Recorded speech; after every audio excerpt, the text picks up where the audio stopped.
ក៏ភាពឈឺចាប់វេទនាសល់ពាក្យលា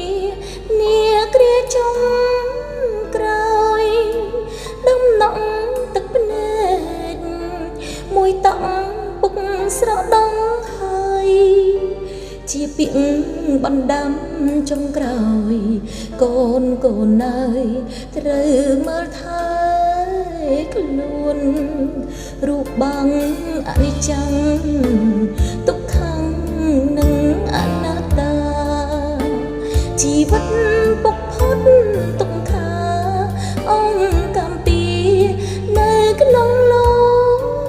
កីដំណងទឹកភ្នែកចុងក្រោយប្រាប់កូនប្រុសស្រីពុកផុតរលត់ហើយថ្លៃមាននិស្ស័យជួបកូនជាតិក្រោយសំលេងក្លងខែស្រែកហែកលោកកូនកូនព្រាត់ពុកជាមួយនាងម្ដាយកំសត់ចិត្តសង្កត់ខំទុកទឹកភ្នែកបែកគ្នាគ្រាបន្សល់ភាពសោកយំយែកទោះបីកូនខំប្រឹងស្រែកពុកព្រាត់បែកទៅខានស្ងប់សុខសល់ត្រឹមរូបថតចងក្រងរាល់អនុសាទូពុកក្លៀតឆ្ងាយកាយាតែគ្រួសារចងចាំមិនភ្លេចជីវិតជួបព្រាត់ថ្ងៃរៀងគុំមានពេលលិចកូនកូននឹកពុកជានិច្ចមិនបំភ្លេចលោកពុកកំសត់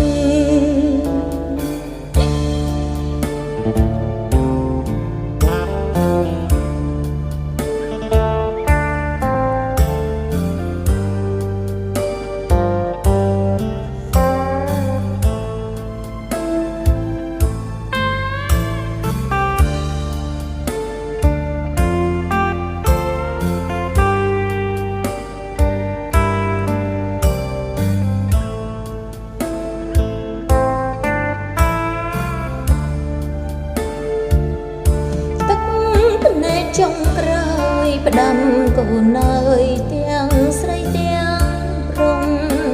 មើលថែគ្នាដោយចិត្តស្មោះកុំបងបងឈាមជាបងប្អូនជួយមើលអ្នកម្ដាយថែកាយកុំឲ្យស្រពន់ចូលវ័យចូលរីហើយសួន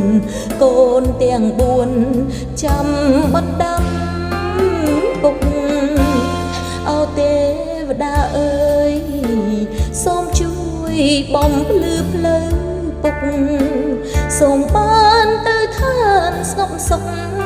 ផុតកំពីជំពាក់លោកីចិត្តកូនស្រណងធ្លាប់ជួបជុំសុខភក្តីពេលនេះមកជ្រៀតប្រឡ័យកូនគ្មានថ្ងៃហៅពុកលឺ